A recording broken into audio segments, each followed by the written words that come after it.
복이 무엇인지 모르는 사람입니다. 하나님께서 우리 모두에게 각자의 분복을 주셨어요. 근데 내가 받은 복을 모르고 살아가는 사람, 그 사람이 불행한 사람입니다. 아프리카를 정복할 때에 이 미국 사람들이 그 아프리카 사람들이 보니까 그 다이아몬드를 가지고 노는데 우리말로 공기를 하고 앉았는 거예요.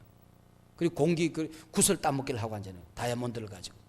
그래서 초콜릿을 하나씩 주면 다이아몬드를 이만씩 가져옵니다. 그래서 초콜릿을 가져가지고는 하나씩 주고는 다이아몬드를 다 긁어가지고 왔어요. 다이아몬드의 귀중함을 몰랐던 거지요. 조삼모사입니다. 복받지 못한 사람 없습니다. 세상에서 그래서 불행한 사람은 복을 받지 못한 사람이 아닙니다. 복이 무엇인지 모르고 살아가는 사람이고 내가 받은 복이 무엇인지 깨닫지 못하고 살아가는 사람이 참으로 불행한 사람입니다. 우리가 이 세상에 살아갈 때에 몇 가지는 분명히 선언을 하고 살아야 돼요. 나는 세상에서 이 지구상에 있는 50억 인구 가운데 가장 행복한 사람이다. 여러분, 이것은 고백입니다. 이것은 나 자신과의 약속이에요. 나는 세상에 있는 모든 사람 가운데 가장 행복하기로 작정하는 겁니다. 한번 따라하시기 바랍니다. 나는 50억 인구 가운데 가장 행복한 사람이다. 이건 선언이에요. 선언하면 그렇게 되는 겁니다. 그렇게 작정하는 거예요. 행복하기로 결단하는 겁니다. 신약 성경 히브리서는 오늘 본문을 그렇게 주석하고 있습니다. 한 그릇 식물을 위하여 장자의 명분을 판 에서와 같이 망령된 자가 있을까 두려워하라. 나이도 들기 전에 노망 들은 사람이 있을까 두려워하라 그랬습니다. 너희의 아는 바와 같이 저가 그 위에 축복을 기업으로 받으려고 눈물을 흘리며 구하되 버림바가 되어 회개할 기회를 얻지 못하였느니라. 눈앞에 있는 것을 귀하게 여기다가 영혼을 잃어버리는 어리석은 사람이 되지 마라. 눈에 보이는 것만 따라가다가 보이지 않는 신령한 세계, 영원한 세계가 있음을 망각하고 살아가지 마라. 이것이 오늘 본문이 우리에게 가르쳐주는 교훈입니다. 하나님께서 그렇게 말하죠. 내 복중에 두 민족이, 두 종족이 지금 살고 있다고.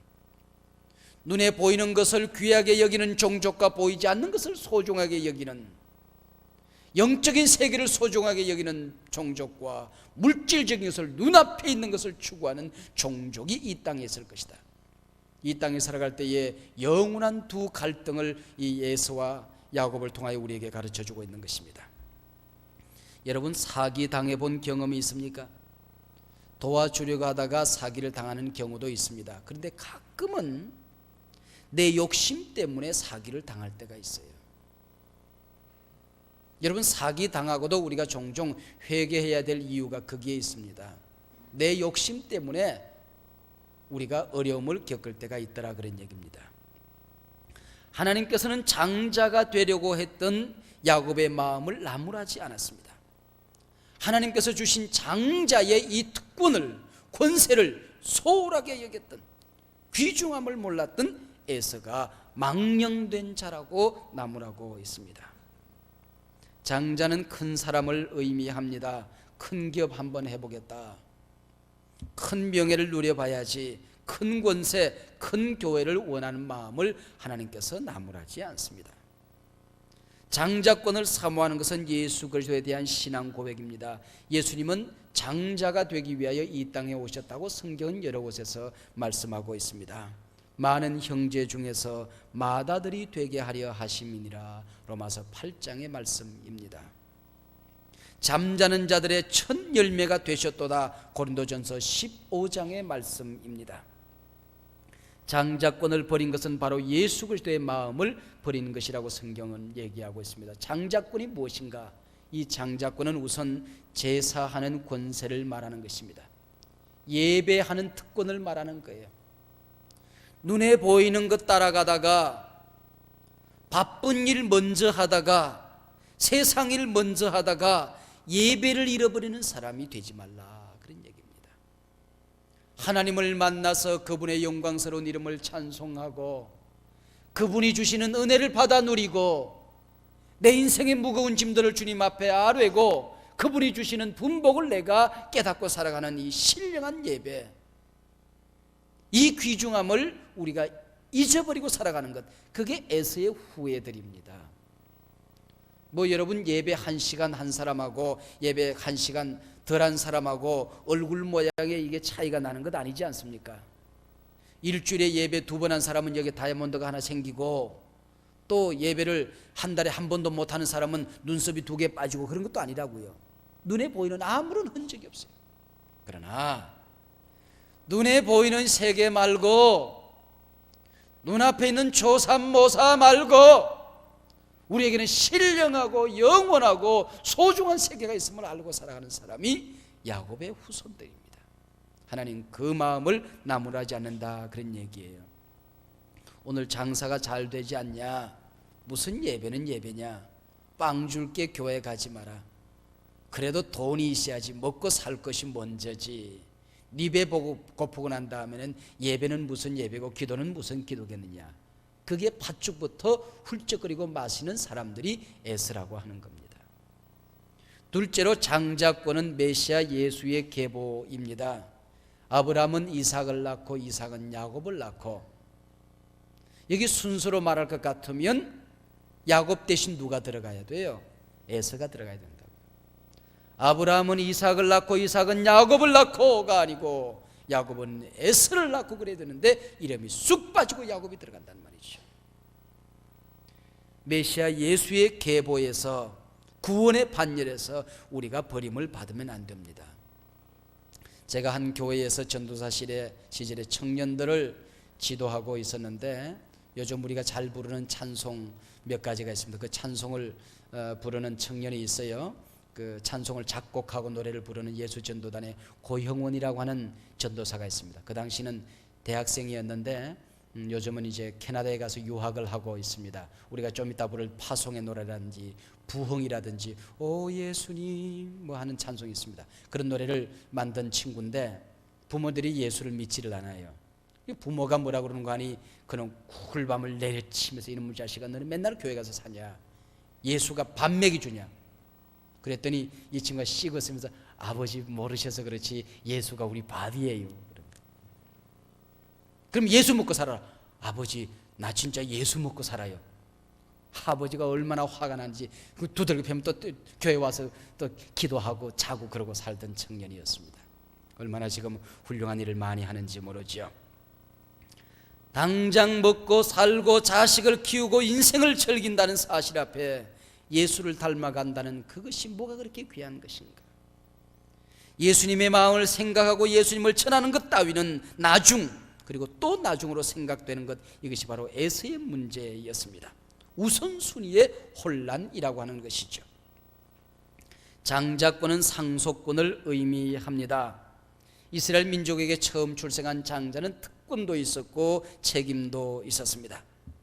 그래서 장자는 아비의 뒤를 이어 한 가정의 우두머리가 되었고 집안의 대소사를 처리할 수 있는 통솔권이 있었습니다. 신명기 21장에 보면 아들이 아무리 많아도 장자는 재산을 상속하는데 2몫을 상속하도록 그렇게 되어 있었습니다. 하나님께서 우리에게 성경을 통하여 약속해 주신 수많은 약속들이 있습니다. 그것을 얻고자 하는 마음이 장자의 마음이라고 하는 것이죠. 이것은 하나님께서 우리 믿는 자들에게 주신 특권이요 약속입니다. 야곱이 장자권을 사모했던 마음, 장자권을 탐했던 그 마음, 하나님의 축복을 받아 큰 사람으로 살고자 했던 그 마음은 아름다운 마음이었고 하나님의 사랑을 받을 수 있는 마음이었습니다. 오늘도 마찬가지입니다. 목마른 한 마리 사슴처럼 목말라 사모하는 사람들 가운데 성령의 충만을 허락해 주십니다.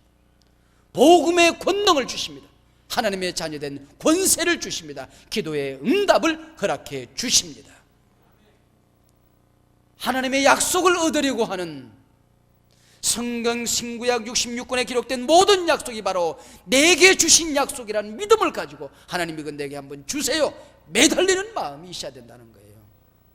하나님 주시려면 주고 안 주시려면 안 주고 마음대로 하시오. 그런 사람이 복을 받아 누릴 수 있는 게 아니라고 하는 겁니다. 종종 우리는 성경을 읽다가 야곱의 이름에 부딪히면 그런 질문을 갖곤 합니다. 세상에 하고 많은 사람 가운데 하필이면 왜 야곱 같은 이 얄궂은 사나이, 이 얄미운 사나이를 하나님이 쓰신단 말인가? 우리는 질문을 바꿔야 합니다. 하필이면 이런 인물을 왜 쓰실까가 아니고 하나님은 이런 사람도 쓰신다. 한번 따라 하시기 바랍니다. 하나님은 이런 사람도 쓰신다. 그래야 이게 성경이 이게 얘기가 되는 거예요. 하나님이 이런 사람도 쓰신다. 그래야 유영몬도도 복받을 수 있다. 이렇게 연결이 되는 겁니다. 하필이면 왜 저런 인간을 쓰실까 그러고 나면 저는 여기서 숨어야 돼요. 하필이면 왜 저런 인간을 쓰실까 그렇게 질문하고 나면 보따리 빨리 쓰고 지금 이불을 뒤집어 쓰고 집으로 도망가야 돼요. 우린 여기 앉아 있을 수 없는 존재들이란 말이에요. 하나님은 이런 사람도 쓰신다. 그래서 너도 복받을 수 있다. 할렐루야. 오늘 본문은 그렇게 이어지는 것입니다. 얼마나 우리에게 용기를 주는 말씀입니까? 얼마나 우리에게 담대함을 주는 메시지입니까? 언제나 하나님은 약한 자를 들어 쓰시는 것을 볼 수 있습니다. 아벨보다는 가인이 먼저 났지요. 이삭보다는 이스마엘이 먼저 났습니다. 다윗보다는 사울이 먼저 났습니다. 야곱보다는 에서가 먼저 나왔습니다. 이게 영적인 맥입니다. 그렇습니다. 우리는 작은 자였습니다. 우리는 구원을 모르던 사람들이었습니다. 우리는 모두 이방인들이었습니다. 미련한 사람들이었습니다. 그러나 이제 예수 그리스도께서 우리를 장자로 만들어 주셨습니다. 큰 사람으로 살아가는, 이 땅에 속한 존재가 아니고 영원한 세계의 하나님의 아들로 살아가는, 하늘의 상속권을 가진 그리스도의 후사로 살아가는 권세를 우리에게 주셨습니다. 할렐루야. 이 야곱의 영적인 맥이 내게 이어지는 겁니다. 얼마나 성경이 우리에게 커다란 용기를 주고 있는 것입니까? 이렇듯 큰 사람은 자격으로 되는 것 아니지요. 공로로 얻어지는 것 아니지요. 배워서 되는 것 아니지요. 돈으로 사는 것 아니지요. 은혜로 되는 것입니다. 그래서 우리가 교회에 올 때마다 먼저 해야 되는 것, 은혜 받는 일입니다. 은혜 잘 받아야 됩니다. 여러분, 우리가 직분을 가졌다고 하는 것, 이거 은혜 받는 일입니다. 한국 교회에 가끔 이게 영적으로 미성숙 단계에 머무는 이유가 있어요. 직분이 무거워지면 은혜로부터 자꾸 멀어져요. 그래서 한국 교회가 성숙되지 못하는 겁니다. 그래서 맨날 첫사랑을 달라고 합니다. 처음 사랑을 회복해달라고. 옛날에는 잘 믿었다는 겁니다. 여러분, 직분이라고 하는 것은 누구보다도 은혜를 잘 받을 수 있는 자리로 자꾸 우리가 들어가는 겁니다. 직분이 무거워지면 은혜를 잘 받아야지요. 근데 직분이 무거워지면 은혜를 점점 못 받아요. 잘못 믿어서 그런 거죠. 교회에 와서 우리가 일을 합니다. 봉사를 하는 것이죠. 여러분, 봉사라고 말하지 마세요. 은혜 받는 일입니다. 여러분, 우리 중창단들이 찬양을 합니다. 또 우리 성가대들이 앉아서 낮에 예배 시간마다 찬양을 합니다. 여러분, 봉사가 아니에요. 성가대에서 찬양을 하며 나는 은혜를 받는 겁니다. 하나님께서 내게 주신 은사나 여러 가지 일들을 볼 때에 성가대를 해야 은혜를 잘 받는 사람은 성가대를 하도록 되어 있는 겁니다. 구역장님이나 우리 사랑방 목자들은 그걸 봉사라고 생각하면 안 됩니다. 하나님께서 내게 구역장의 직분을 주시고 목자의 직분을 주신 것은 그 일을 통하여 내가 은혜를 잘 받아라는 얘기입니다. 내가 누구보다도 은혜를 잘 받는 자리에 있다고 하는 겁니다. 이거 얼마나 귀한 일인지 모르는 것이죠. 교회학교 교사를 하며 아이들을 가르치는 것도 마찬가지입니다. 내가 은혜 받는 거예요. 봉사가 아닙니다. 교회는 봉사라고 얘기할 것 없어요. 수고하는 일이 아닙니다. 식당에서 땀 흘려 일하는 것, 은혜 받는 일이죠.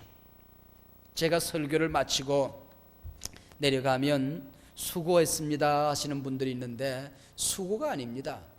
여러분, 은혜가 넘칩니다. 그렇게 말하십시오. 은혜 받았다고 말하십시오. 제가 지금 수고하고 있는 겁니까?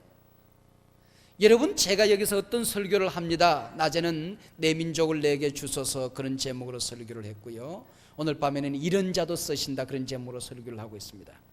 여러분이 아무리 경청해서 말씀을 듣는다 할지라도 한마디 할 때마다 아멘을 100번을 해도 가장 은혜 받는 사람은 납니다. 유목사는 설교를 함으로써 은혜 받도록 되어 있는 거예요. 여러분, 수고했다고 말하지 마십시오. 이 정도를, 이 엄청난 은혜의 영광을 수고 정도로 여러분 짓밟으시겠습니까? 수고가 아닙니다.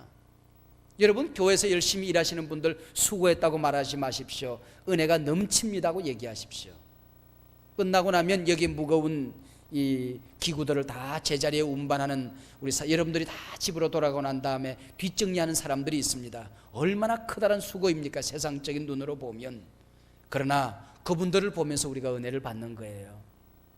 여러분, 그분들을 보면서 수고합니다 하는 것보다는 은혜가 넘칩니다 그렇게 말하십시오. 내가 하는 모든 일은 은혜가 넘치는 거예요. 여러분이 가지고 있는 여러분 돈푼이나 가지고, 아니면은 여러분이 가지고 있는 재능이나 여러분이 가지고 있는 기술을 가지고 어디 가서 봉사를 했다고 하십시다. 그러면 그 봉사 내용이 수고가 아닙니다. 수고하기 위해서 간 겁니까? 여러분이 은혜를 받는 거예요. 여러분이 혹시 이발 기술이 있어서 어디 가서 노인에게 이발을 한번 돈을 낼 수 없는 노인에게 이발을 해줬다고 합시다. 수고겠습니까? 여러분, 그 노인을 머리를 한번 깎아주면서 은혜가 내게 넘치는 거예요. 돈 받는 것보다 훨씬 더 은혜가 넘치는 걸. 여러분, 은혜가 넘친다고 얘기하죠. 한번 따라 하시기 바랍니다. 은혜가 넘칩니다. 은혜가 넘칩니다. 수고하는 인생이 되지 말고 은혜 받는 인생이 되시기를 바랍니다. 장자가 되고 싶습니까? 은혜를 받아야 됩니다. 큰 자로 살아가고 싶습니까? 큰 은혜를 받아야만이 큰 자로 살아갈 수가 있는 겁니다. 토마스 아퀴나스의 제자가 천국에 올라갔어요. 거기 갔더니 예수님 바로 옆자리에 토마스 아퀴나스의 자리가 황금 빛나는 의자가 준비되어 있더랍니다. 그래서 토마스 아퀴나스를 예수님이 얼마나 귀하게 여기는지 부러운 눈으로 쳐다보다가 이 땅에 내려왔습니다. 그래서 선생님에게 선생님은 선생님 자신을 어떻게 생각합니까? 그랬더니 나야말로 세상에서 가장 보잘것없고 미련하고 우둔하고 낮은 자이지. 그래서 그 제자가 선생님에게, 선생님, 지나친 겸손은 교만입니다. 세상 모든 사람들이 다 선생님을 귀하게 보고, 제가 예수님 곁에 갔더니 예수님 바로 옆자리에 휘황찬란한 의자가 선생님을 위하여 예비되어 있습니다 그랬습니다. 그때 토마스 아퀴나스가 빙그레 웃으면서, 자네가 몰라서 그렇네. 자네 같은 사람이 하나님이 내게 주셨던 은혜를 받았다고 하면 나보다 100배는 더 나은 사람이 되었을 것일세. 자네가 나를 몰라서 그렇지, 내가 조그만한 자리라도 조그만한 귀함이라도 괴임이라도 받고 있다고 하면 하나님이 내게 엄청난 은혜를 주셨길래 있을 수 있는 일이지, 내 본래는 그런 사람이 못 된다네. 여러분, 큰 은혜 받으시기를 바랍니다. 무명한 자 같으나 유명한 자요, 가난한 자 같으나 많은 사람을 부유하게 하고 아무것도 없는 자 같으나 모든 것을 가진 자로다. 내가, 여러분이, 우리 모두가. 할렐루야. 장자는 섬기는 자를 말하는 것입니다. 구약의 장자는 온 가족들을 섬겼습니다. 한 부족을 대표해서 이웃 공동체를 섬기러 나가는 사람이 바로 장자였습니다. 예수님께서는 십자가를 지심으로 장자가 되었습니다. 섬김을 잃어버린 사람은 장자의 명분을 잃어버리는 것입니다. 주님께서 맡겨주신 십자가를 피하는 자는 작은 자입니다. 이것을 이름하여 오늘 본문은 명분이라 그랬습니다. 31절, 32절, 33절, 34절 매절마다 명분이라고 하는 말이 한 번씩 나옵니다. 큰 자는 팥죽 먹고 살아가는 사람이 아니고 명분을 먹고 살아가는 사람입니다. 에서는 팥죽을 귀중하게 여겼으나 야곱은 명분을 귀하게 여겼습니다. 인생살이란 명분 세우기입니다. 목회를 하든 정치를 하든 사업을 하든 우리는 명분을 소중히 여길 줄 알아야 됩니다. 왜 우리 정치를 타락의 정치라고 얘기합니까? 명분을 잃어버렸기 때문입니다. 왜 기업가들이 존경을 잃어버리고 있습니까? 왜 유한양에게 유일한 박사와 같은 존경받는 기업가들이 이 땅에 없어졌습니까? 명분을 잃어버렸기 때문이다. 팥죽만을 추구하고 살아가는 인생들이기 때문에 돈은 가졌지만은 속물들로 보이는 것입니다. 존경을 잃어버렸습니다. 여러분, 존경받는 사람이 되어야 됩니다. 부러움을 사는 사람이 되지 말고 존경받는 사람들이 되시기를 바랍니다. 명분을 먹고 사는 사람은 존경을 받습니다. 그러나 팥죽을 모으며 살아가는 사람은 부러움의 대상은 될 수 있을는지 모르지만 존경을 잃어버립니다. 우리 교회가 큰 교회가 되려고 하는 것, 하나님께서 절대로 그것을 나무라지 않습니다. 교회는 큰 교회가 되어야만이 큰 일을 할 수가 있는 것입니다. 그러나 명분이 있어야 되는 것입니다. 왜 우리 교회가 큰 교회가 되어야 하는지 그 명분을 잃어버리고 나면 우리는 속물이 되어버리고 마는 것입니다. 팥죽 장사는 목회가 되고 마는 것입니다. 한국 교회가 왜 이 땅에 존경을 받지 못합니까? 팥죽 장사하고 있기 때문입니다. 명분을 잃어버리면 안 되는 것입니다. 여러분 모두에게도 아마 모르기는 하지만 에서의 팥죽이 눈앞에 아르렁거리는 무엇이 있을 것입니다. 여러분, 에서의 팥죽, 거기에 자신의 신앙을, 자신의 인격을, 자신의 명분을 팔지 마십시오. 주님께서 여러분에게 주신 거룩한 명분을 소중히 여길 수 있는, 장자의 명분을 소중히 여길 수 있는 복된 생을 사시기를 바랍니다. 기도하시겠습니다.